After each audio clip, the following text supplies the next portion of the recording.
Good morning हमारे प्यारे बच्चों, आपका कृष्णा ऑनलाइन क्लासेज में स्वागत है। हम लोग ने पिछले वीडियो में रासायनिक अभिक्रिया के बारे में पढ़ा था और इस वीडियो में हम पढ़ेंगे रासायनिक समीकरण किसे कहते हैं या रासायनिक समीकरण को कैसे प्रदर्शित किया जाता है। ठीक है, तो हमारा हेडिंग होगा बेटा रासायनिक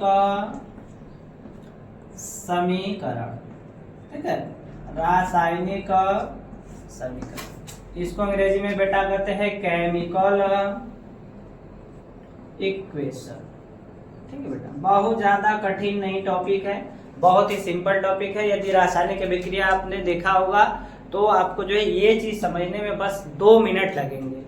देखिए क्या है, किसी भी रासायनिक अभिक्रिया को उनमें उपस्थित जो है पदार्थों को उनके संकेत के रूप में प्रदर्शित करने की क्रिया ही हमारा क्या कहलाती है, रासायनिक समीकरण कहलाती है। ठीक है, तो आप लिख सकते हैं इसमें किसी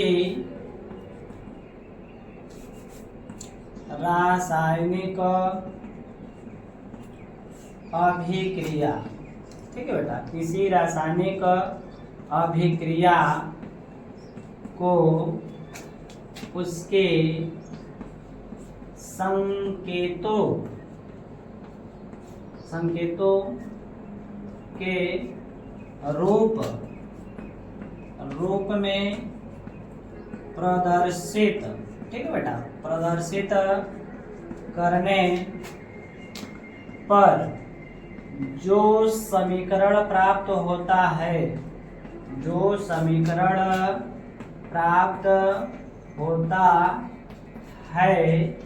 उसे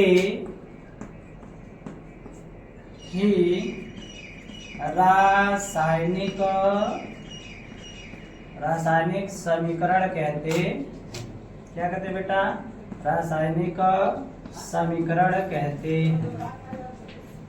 ठीक है, आप समझ गए। क्या लिखा गया बेटा, किसी रासायनिक अभिक्रिया को उसके संकेतों के रूप में प्रदर्शित करने पर जो समीकरण प्राप्त होता है उसे ही हम क्या कहते हैं, रासायनिक समीकरण कहते हैं या केमिकल इक्वेशन कहते हैं।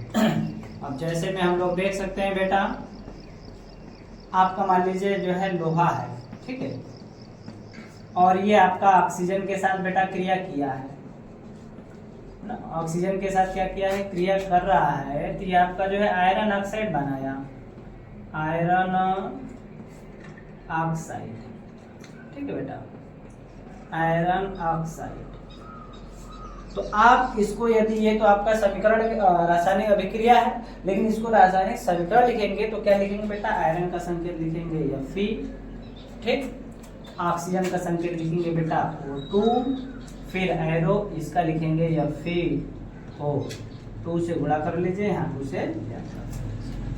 ये हो गया आपका जो बेटा है, यह है आपका केमिकल इक्वेशन। ये क्या है, केमिकल इक्वेशन, केमिकल। ठीक है, अब बेटा और हम लोग देख लेते हैं बेटा। मान लीजिए एक क्रिया हो गया, दूसरा मान लीजिए हमारे पास जो है मेथेन है।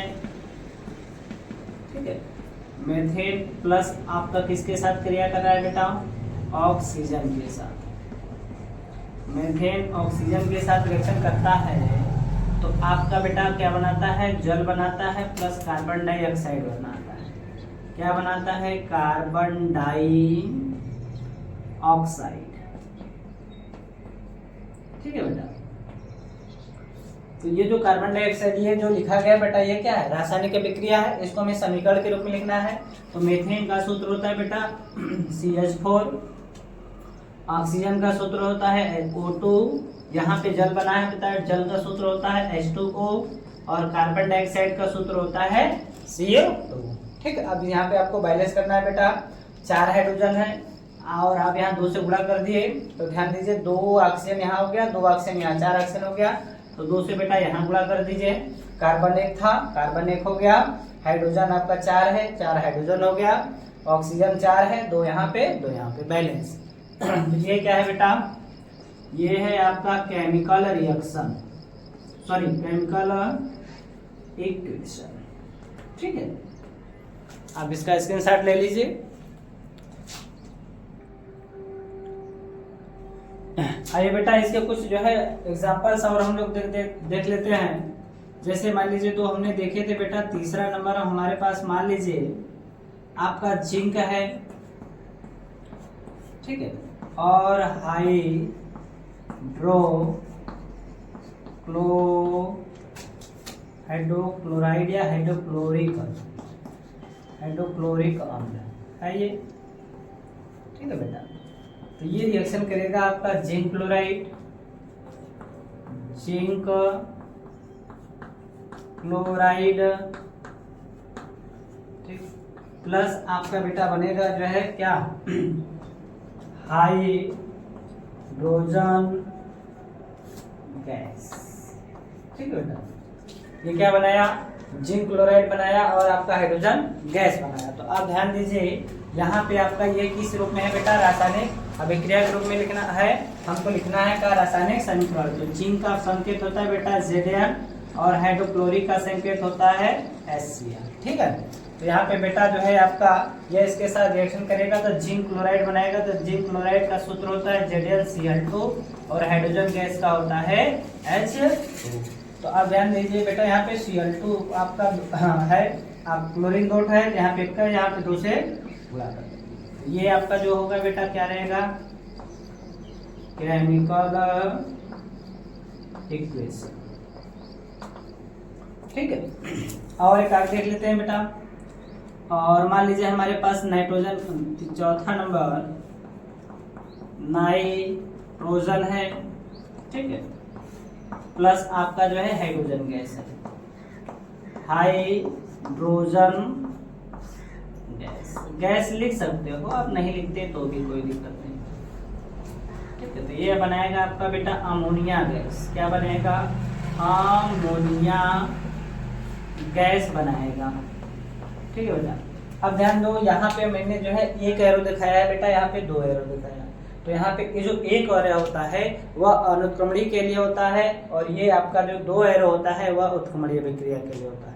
अभी मैं इसके बारे में आपको एक्सप्लेन कर देता हूँ। इसको पहले देख लेते हैं। N2 हो गया, हाइड्रोजन गैस का क्या हो जाएगा बेटा, H2 हो जाएगा, और अमोनिया गैस का क्या होता है बेटा, 2NH3, ठीक है।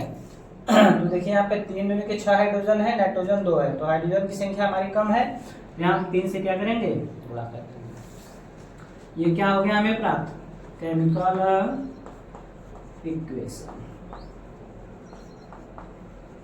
ठीक बेटा। ये केमिकल इक्वेशन हमें प्राप्त हो गया। अब ध्यान दीजिए यहाँ देख लीजिए, ये जो होता है बेटा, ये सिंबल जो होता है यह आपका जो है अनुक्रमणीय